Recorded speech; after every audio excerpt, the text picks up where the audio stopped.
प्रणाम सब गोटिन के पूर्वांचल व्रत त्योहार लोकगीत चैनल पर सबके स्वागत है। हमार गीत सबसे पहले देखे खातिर हमार चैनल के सब्सक्राइब करू। हाँ, लाइक शेयर जरूर करब। धन्यवाद। जय छठी मैया। पटना के घाट पर हमहू अरगिया देबै हे छठी मैया। पटना के घाट पर हमहू अरगिया देबै हे छठी मैया। हम ना जाइब दूसर घाट देखब हे छठी मैया। हम ना जाइब दोसर घाट देखब हे छठी मैया। सूप ले ठार बारी डोमा डोमिनिया देखब हे छठी मैया। सूप ले ठार बारी डोमा डोमिनिया देखब हे छठी मैया। वही सूपयार गदीबाब देखब हे छठी मैया।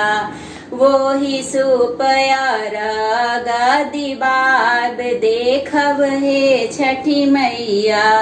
फूल ले ठारा बारी मलिया मलिनिया देखब हे छठी मैया। फूल ले ठारा बारी मलिया मलिनिया देखब हे छठी मैया। वही फूल हर बागुथाय देखब हे छठी मैया। वही फूल हर बागुथाय देखब हे छठी मैया। केला सेब नारियल कीने गायनी बजरिया देखब हे छठी मैया।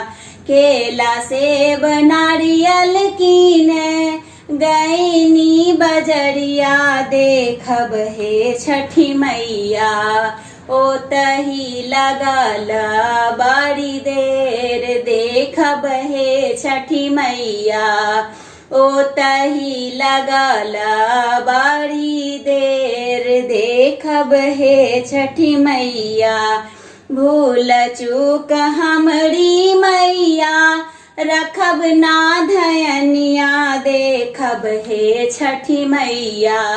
भूल चूक हमरी मैया रखब ना धयनिया देखब हे छठी मैया।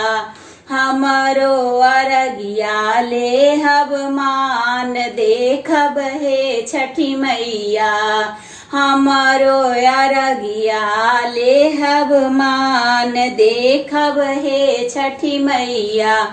पटना के घाट पर हमहू अरगिया देबै हे छठी मैया।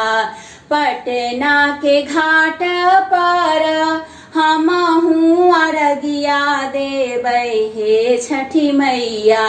हम ना जाइब दोसर घाट देखब हे छठी मैया।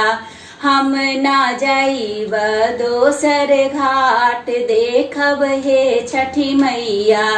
हम ना जाइब दोसर घाट देखब हे छठी मैया। जय छठी मैया।